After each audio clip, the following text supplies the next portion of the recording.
Hello viewer, I'm Zach, and since 2016 I've also held the moniker No More Updates on PlayStation. Yes, 2016 is the year I earned my first trophy on January 23rd of that year, and since then I've fallen in love with trophy hunting. Across the many years I've platinumed over 400 games, including quite a few notably difficult ones according to the trophy hunting community. To include some, it'd be Wolfenstein 2, I Am Bread, Injustice 1, twice on the PS4 and the Vita, and that's just to name a few, and I've loved every second of it. Trophy hunting has become something that I thoroughly enjoy and would recommend to anyone to really get more out of the games we spend so much money on. And I have definitely spent too much money buying games that continue to sit in the library waiting for the day that I install them. But it could happen, right? Well, anyway, after years of watching some amazing content creators share their platinum experiences on YouTube, I felt inspired to do the same thing and share my adventures here as well. This isn't me trying to be famous, I'm not about to quit my day job, I'm just a dedicated father and loving husband who also has a passionate hobby for platinuming games, and writing guides on PSNProfiles. So now I've decided to spend a little more time recording, editing, and publishing videos for all to enjoy. If it ever becomes more than that, I would feel so honored, but my goal is to create and have fun making content for you. I don't have a set schedule for uploading videos, so I apologize in advance if it takes a while for the next one, but I hope you enjoy seeing what my experience is like, and maybe, just maybe, seeing my videos get better in quality as I continue making them. Well, without further ado, thank you for watching, and I hope you enjoy the video. Alien Hominid. Back in business after 2 decades from when it originally released, and then Xbox or Microsoft had a port of it on the arcade store, and it just seemed to fade away from existence. Until this brand new HD remaster dropped on modern consoles across the board on June 10th to include the PlayStation 5, which brought along 13 trophies to earn, 1 bronze, 11 gold, and 1 platinum, and that's why we're here today. As a quick TLDR for the story, because honestly I won't be focusing much on this throughout the video, the main character, Alien Hominid, gets shot down by the FBI while in his ship.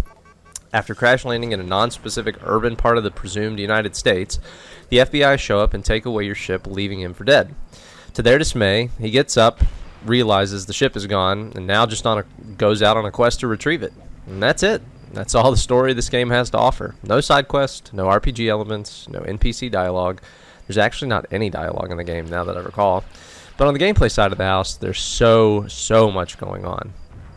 Alien Hominid is a fast-paced, linear action game. Platforming doesn't really exist outside of the ability to jump onto buildings or some other various areas, but it's not a collectathon or platformer in any traditional sense.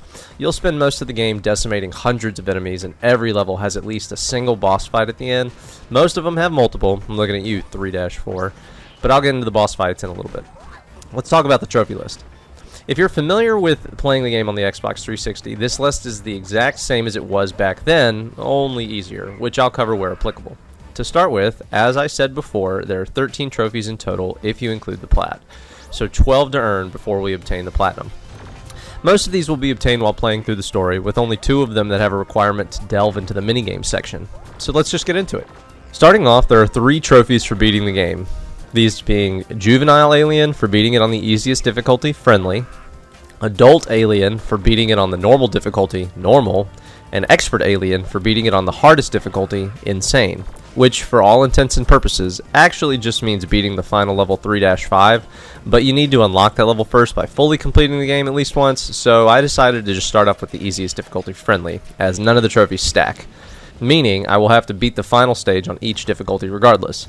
For those unfamiliar with stacking trophies, basically what some games offer is the opportunity to earn all trophies under a specific difficulty if you beat it on the hardest at the start. But like I said, this game does not do that, so Friendly just makes it simpler to begin with. On to the first trophy. The first trophy I'll mention is the only bronze trophy in the list, called Alien in Training. This trophy is for beating the very first level of the game. Urban 1-1 has 2 boss fights, the Bruiser as the first one, and the Cyclops as the final boss of the stage. Quick side note, I could not for the life of me find any names for the majority of these bosses anywhere, so all of the names you hear are ones I made up when I wrote the trophy guide for this game. So if you have any interest in this platinum journey for yourself, or potentially any of the other guides that I've written or games that I've written about, feel free to check out the details there. Urban 1-2 is the first stage with a new gimmick. You ditch the city and now are on the highway with the ability to hijack cars from mindless civilians. This stage is one of the shorter ones and only has a single boss fight against the Wasp at the end. This boss fires bullets and tries to sting you with its bladed bottom, but ultimately does not take much effort to put it down. You may notice that when enemies have died, rather than blood coming out of them, it's instead a flowery explosion. That's because I did my entire first playthrough with the Gore Off modifier active. I'm not squeamish or worried about blood or anything, but this segues into the next trophy I'll bring up, which is called Mad Hatter, one of the 12 gold trophies. This trophy requires you to collect all 31 hats available in the game. Some are available by default, such as the No Hat, which is simply the alien by himself, or the Vietnamese hat, which you'll see me wearing for the majority of the video. Others, such as the goggles or yellow shark fin, have specific requirements, but I'll talk about those a bit toward the end. For now, and the reason I brought this up, 2 of the hats, the flower crown and the top hat, both require you to beat Urban 1-1 with Gore Off. And then after it can be turned back on, but I decided to keep it off since it makes the game significantly funnier to me. All of this over-the-top action and death results in a blast of flowers everywhere. Hilarious. Back on the ground, and 1-3 doesn't have much to offer in terms of new content. You'll move through the stage simple enough before reaching the Butterscotch Instant Pudding Factory, and watch as it explodes into a mutation for your next boss fight. The Butterscotch Instant Pudding Monster, or BIPM for short. Pretty original name, am I right? This boss fight is the first with a different mechanic for hitting it and defeating it. Unlike the other bosses so far, that required shooting directly at them, this one requires you to fire bullets at the fire hydrant below its face, which blast water into it. The first boss to teach you to look around the environment before you just try to walk up and start blasting. Another simple fight, even if I did die way too many times against this boss. But moving on. 1-4 is the penultimate urban stage that has the alien hominid fighting 3 bosses in total. Although the last of the stage really shouldn't even be considered one because it's very, very easy and doesn't have much mechanic to it. Also, while going through the game, I was also focusing on trying to destroy as many buildings as possible, you may have noticed, just because there's a trophy called City Destroyer, which required destroying 25 buildings in a single playthrough. Because I started doing this and destroying them in 1-1, I was able to successfully earn this trophy here in 1-4.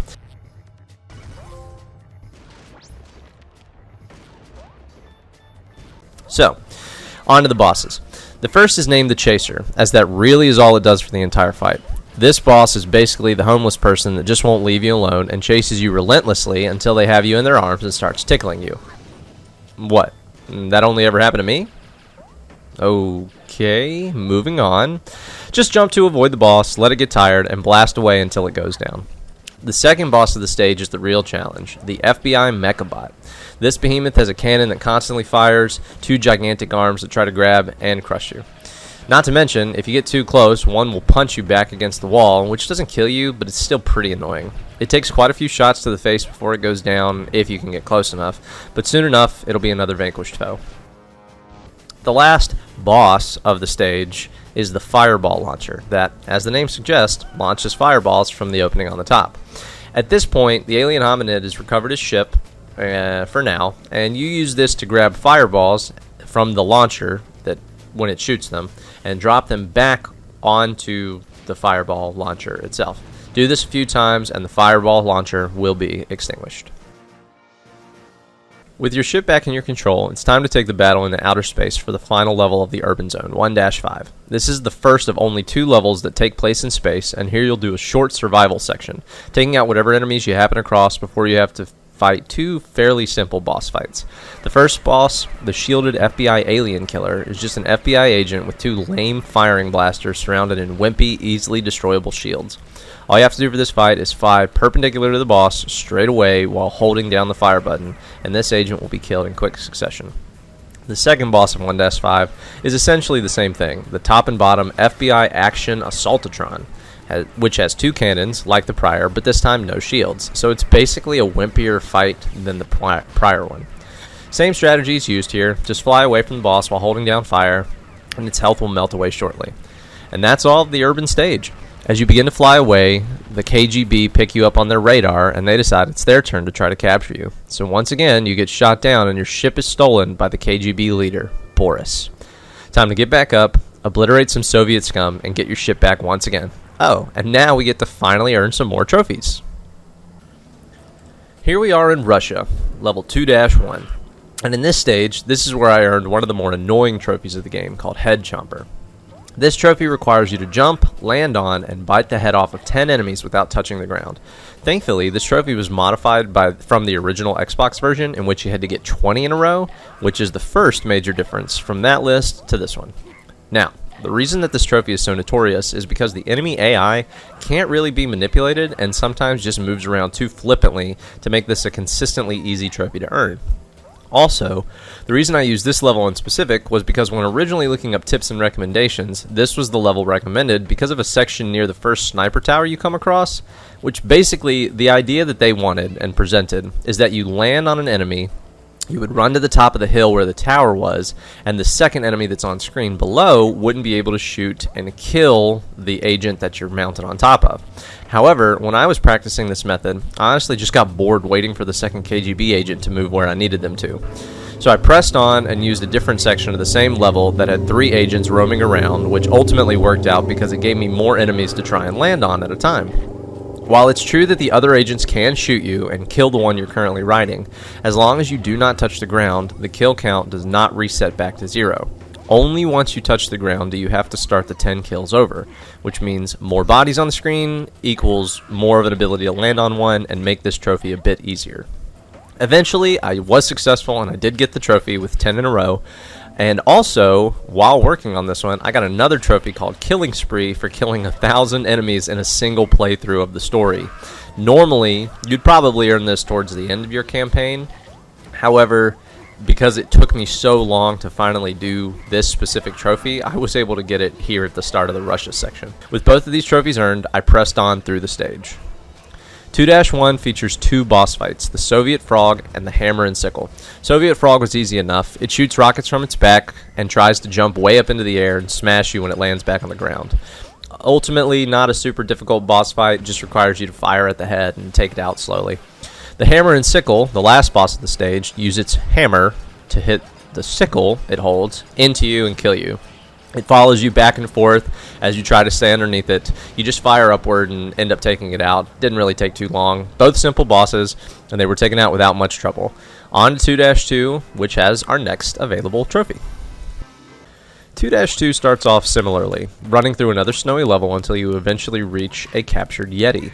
Freeing this giant beast makes it very happy, and it picks you up, allowing you to control it for a short bit of time through the level. During this time, you gain invincibility, as well as the ability to both punch enemy sniper towers or pick up and eat enemies off the ground. Which brings us to our next trophy. The trophy Hungry Yeti requires you to pick up and eat 50 enemies during one riding section. This is the only level in which you will control the Yeti, and again, you're invincible, so it didn't take long for me to earn this one. I basically just kept holding down the button and eating them as they came onto the screen until the trophy popped. Very simple, nothing complicated in the slightest. There was only one boss in this stage, the Trash Compact Bear, but technically it didn't call in for backup about halfway through the fight. It spawned in 4 nesting bears of doom, which are basically Russian nesting dolls if you've ever seen those, but dangerous. They didn't take much time to kill though, enough firepower put them down, which you have to take out all 4 of them individually without any real trouble, and then the Compact Bear came back into the fray. This boss tries to kill the alien via flaming rubbish projectiles, but they're simple enough to dodge. It's a very telegraphed attack, and after enough shots from the ray gun, it successfully took out the trash. 2-3 is nothing really exciting to talk about. There were only 2 boss fights, one of which was against the 2-part KGB Specialty Craft, which is just a fancy name for an otherwise boring boss fight. I shot it while it tried to ram me, I shot it while it tried to smash me, and then I shot it again while it tries to use its lasers and melt/burn me. Done and done. Easy and done with. The final boss of the stage was against Boris's totally not inspired by Ryu from Street Fighter or Goku from Dragon Ball Z bot. Yes, the official canon name of this boss as assigned by myself. The reason I gave it this name is because it really only has one attack, aside from where it turns into a ball and rolls from one side of the screen to the next. It charges up a laser blast that looks incredibly similar to Ryu's Hadouken or Goku's Kamehameha, and that's it. It's essentially a slightly altered version of the final boss from 1-1. So nothing to fret about, just dig into the ground to avoid the giant laser blast, and you'll be perfectly fine. Moving on. 2-4. This introduced another new one-time gimmick. This level plays very similarly to 1-2 when you're riding in a vehicle on the highway, only this time you're on a snowmobile and chasing to the front of a train. Additionally, there are obstacles that are in the path that are either ducked under or jumped over, which meant I had to worry about those in addition to the enemies firing at me. In this stage, there are 2 boss fights, both against giant cranes. The first crane is while riding on the back of the snowmobile, and you have to watch out for the flaming coal rocks that it throws while also paying attention not to run into obstacles on the path you're riding.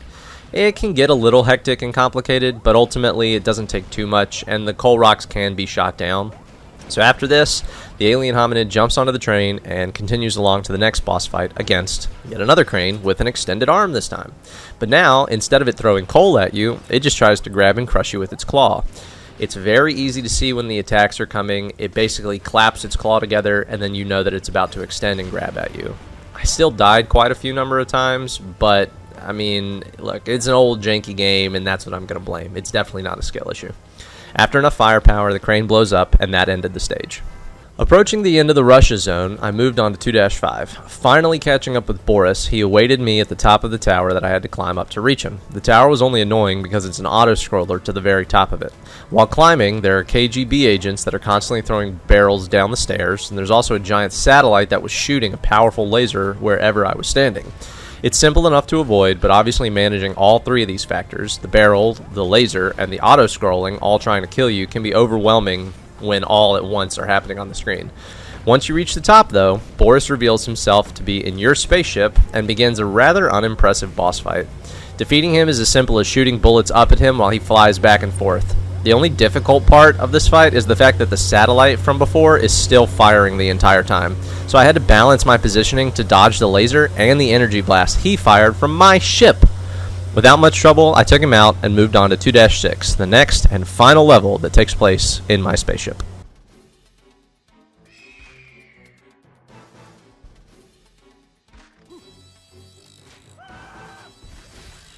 To complete the Russia portion of the game, we moved back into space with only a single boss fight to contend with, if you can even call it that.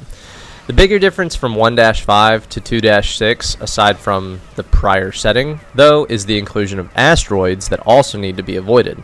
So you have the agents that are flying around and their various crafts to try to take you out, but now you also have these asteroids to worry about. The boss fight, though, is against the KGB double-sided spacecraft, because it's got 2 sides, and KGB agents on both of them, which, honestly, like I said, it's barely even considered a boss fight because it doesn't do anything the entire fight except slightly fly toward you incredibly slowly. Honestly, the only thing you really have to worry about in this boss fight is running into asteroids. But I followed the same strategy as the previous space level, flew near it, held down fire, and watched one side blow up before then repeating the process on the second side of the boss. Again, it's double-sided, so you have to take out both. Duh. I took it down, and just when I was about to fly off, happily ever after, I was eaten by another spacecraft, this time owned by Area 51, thus beginning Section 3 of the story. Alrighty then, the final area of the game, Area 51. At the end of Russia, the alien hominid was captured, and the container he was in fell off the ship that caught him, and now he's stuck in the desert, needing to make his way to the top-secret facility and hopefully recover the ship for one last time. 3-1 takes us back on the ground in this sandy area. The first boss of this stage is the Sandworm, a fairly predictable and straightforward boss fight. The boss digs into the ground, erupts from below, and launches into the sky in 3 different patterns. I shot it with the ray gun enough times, put it down, and left this worm to decompose and repeat the circle of life. The end boss of this stage is against the mysterious visitor to the planet Roswell, while nearing the area Roswell. This gray alien attempts to make contact with the alien hominid, but there was no option to simply shake his hand and move on. Instead, my only choice was violence, and rightly so. After slicing off Roswell's arm, he goes back into his spaceship and begins trying to kill us. The appearance is cool, but the boss fight is actually a rather simple one. He shoots from his cannons, he tries to fire a laser at you, and just moves back and forth across the screen. Taking him out was as easy as shooting up at the ship anytime I could get safely underneath it. His ship explodes, killing Roswell, and I moved on to 3-2. 3-2 was the final stage before entering the facility, and the only new introduction to this level was the removal of one of the moves I had in my arsenal. I can no longer dig underground for the duration of the stage because sandworms infested it, and if you dig, they just immediately eat you, there's no escape, there's nothing you can do about it. But honestly, I never really used the dig function anyway, so it didn't really matter. But it definitely would have helped against the first boss of this stage, the Area 51 generators. These two boxes had lights covering their perimeter, with each light changing from either yellow or red. If the light stayed yellow for too long, it would send a bolt of lightning out from specifically that bulb that had turned yellow. But if one stayed red for too long, it would cause a massive overload and lightning would shoot out of every single bulb area. Taking this boss out just meant shooting the lights, which is difficult to manage when playing alone, so it's best just to focus on one, which is primarily what I did in the end. I died a lot here, and again, I couldn't dig underground to avoid the damage because of the worms, so the fight was a bit annoying and a pretty cool idea. But eventually I blew them both up and moved on.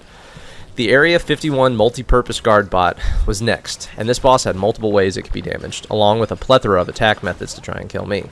It went back and forth across the screen to give me plenty of time to shoot its various components. The guns on the side, the cannons on the shoulder, the base on its, base, and so on. The only annoying attack from this enemy is the firebomb it can drop in the center compartment, but otherwise I took it down without too much issue and made my way toward the end. The final boss, if you can even call it that, for this level is Area 51's security checkpoint. There are only 3 attacks to avoid, all of which are very slow-moving energy blasts. 1 from the enemy on the top, and 2 from the cannons at the top of the gate. Once you blast it down, that was the end of this stage. Now, I have a feeling you're probably saying to yourself, why did I ever click on this video? I thought this was a Platinum video, and this guy has just been yapping away about bosses and levels and other miscellaneous nonsense, but he barely has talked about trophies at all.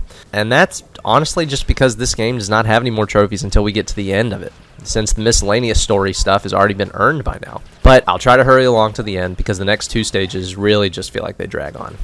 Speaking of, 3-3 has 6 boss fights, and 4 of them are the exact same boss. The boss that repeats is the Area 51 Walker. This boss is basically just an AT-ST from Star Wars that walks around, doesn't have much to do, and honestly just fires a cannon at you. It's not able to stomp or jump or anything. Ultimately a pretty simple fight, and definitely appears too many times in this level. One of the other bosses in this stage is a deadly game of Simon Says. You watch the lights, hit the lights in the same pattern, and the boss goes down. Pretty simple. If you hit any of the wrong lights, you take damage. You can't shoot the boss in any other ways, so you gotta just play the game. The final boss of this stage is the Area 51 improved multi-purpose guard bot. It has all the same attacks as its previous version from 3-2, but now it has a face and 2 arms that can crush you. Otherwise, it's the same boss as it was in that previous stage. Nothing too crazy, and after shooting the various components, I took it down as well. 3-4 only has 1 boss fight, thankfully, and it actually is pretty cool. The install ball from the Cyclops boss in 1-1 reappears and hops into a giant mecha gator. It tries to crush you with its hands, it calls bombs from the sides of the screen to try to blow you up, and then lastly, it'll fire lasers at you in a pattern that's very easy to dodge. And it can only be damaged by shooting it in the eye, but regularly when you shoot from beneath it, it has a shield covering it from underneath. So the best time to attack is actually while it fires its lasers, as you'll see me doing in the video. I stood underneath it during this period, took the boss down after a few cycles, and moved on to, thankfully, the final stage of the game.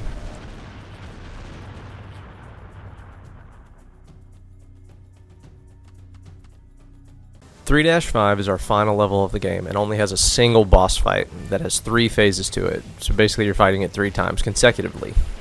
The Alien Prisoner, or the Sigma Alien as I'm going to refer to him, is a beefier version of the Alien Hominid, and really he just has the same kind of attacks as you do. He's got a laser rifle himself, but it fires large, powerful, and slow shots. He throws grenades, has a knife, and even has his own ship.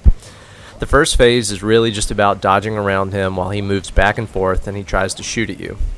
He's very quick, despite his larger size, so I had to really hone in and learn the patterns to see what he was doing to know which attack he would strike with next. After enough damage, he runs off the screen to get his spaceship, starting phase 2. This thing has a structured fight with very easy to dodge attacks up until the final bit of health, where it fires 4 shots round after round, non-stop, until you take it down. They can be a little unpredictable, just because they obviously hone in on wherever your position currently is, so you're going to be dodging back and forth quite often, and which is what I ended up having to do. The final phase of this boss took us to the skies on his spaceship as it was flying rapidly away. It's basically just a repeat of phase 1, but the Sigma Alien has less attacks, and you obviously don't have platforms you can stand on. Charge shots again were my bread and butter, releasing them whenever there was a clear opening, and most of the time that meant while he was running underneath, especially at the end of the fight where the spaceship shrinks down so much that you don't really have room to be too far away from him. I would just shoot them downward anytime he ran underneath me, and that was it. And after defeating him, for completing the game on friendly difficulty, I received the Juvenile Alien Trophy. Now, it's time to clean up the rest of what I have left. I started by going back into the final boss, the Sigma Alien, where I had to beat this boss without ever using any continues. So I could die until I lost all of my lives, but if the continue option appeared, I voided out that attempt and I would have to start over. I read before that there were recommended methods using a second account and letting them be a damage sponge, but ultimately when I tried this it got too confusing trying to handle two controllers since I didn't have a second pair of hands, obviously, to help me out. And honestly, it was easier to do solo once I just learned the boss patterns. I even beat this boss on Insane without continues when I attempted that trophy later, but I'll get to that. This trophy was one I was dreading the thought of, but in hindsight, it really wasn't too difficult. This earned me the trophy Perfect Fight, and with that, I'm at 7 out of 13 trophies earned.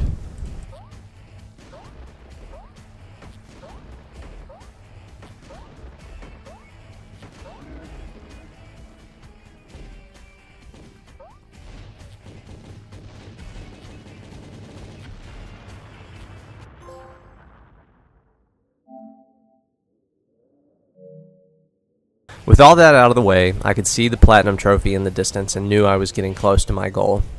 So next, I changed the difficulty to normal and hopped back into the final stage, 3-5, where all I had to do this time was defeat the final boss again, earning the Adult Alien Trophy.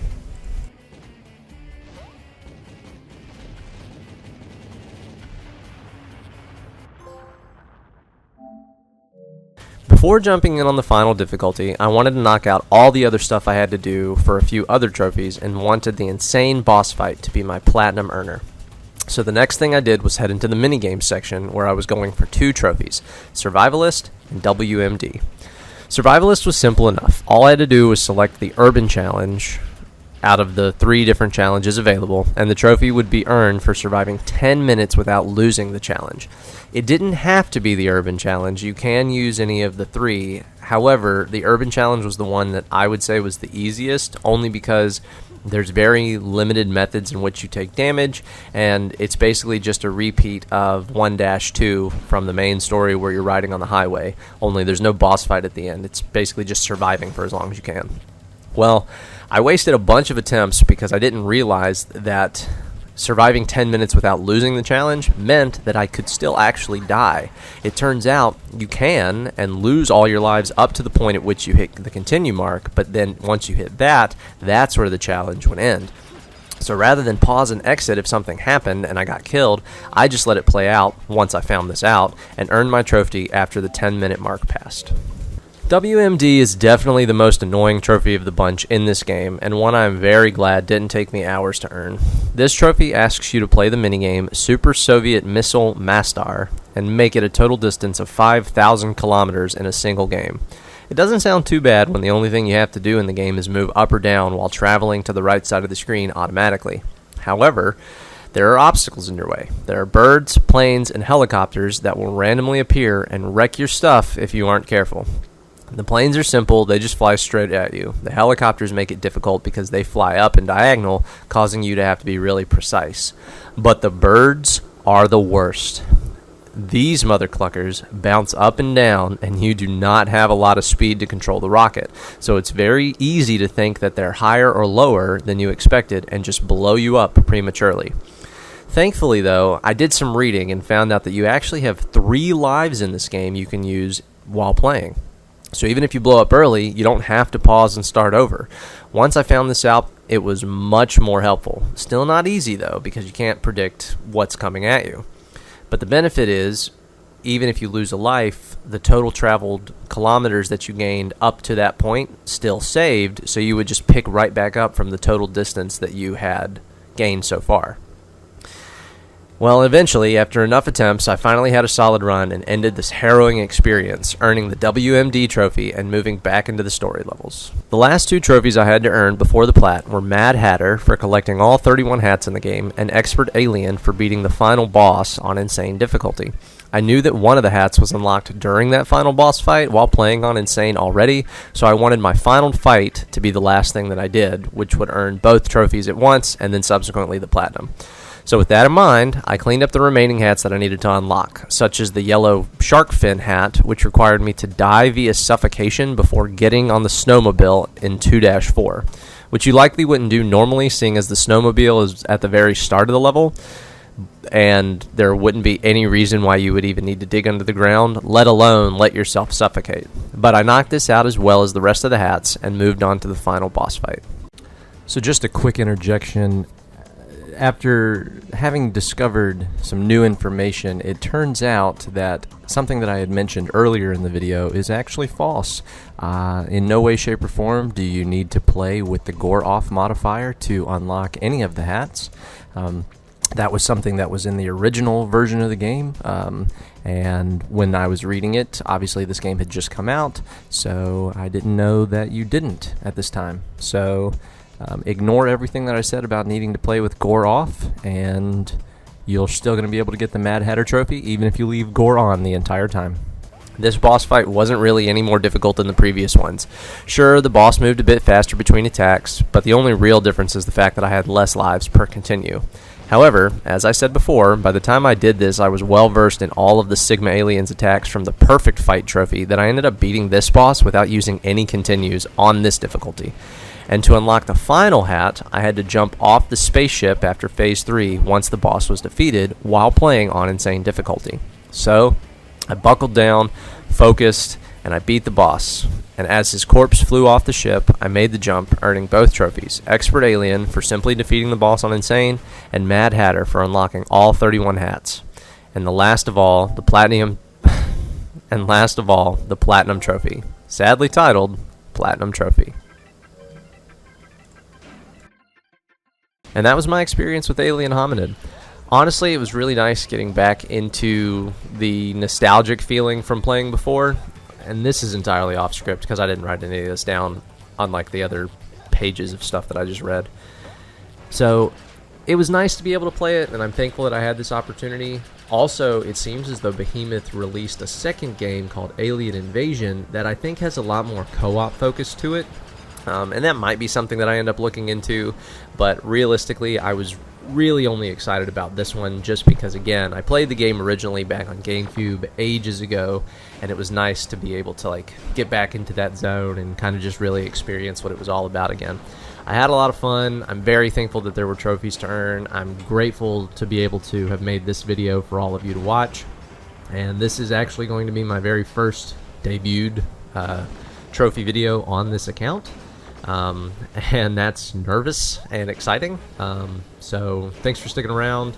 I'll let the outro play at this point. But yeah, ultimately I had a lot of fun with this one. Definitely recommend it to anybody that's a fan of just over-the-top action and very quick and easy game that you can get through. So thank you so much for stopping by. While I've made other videos before on my guide channel, link in the description, this was my first time editing and making a longer video like this. It was quite an experience and one I'm excited to do more of.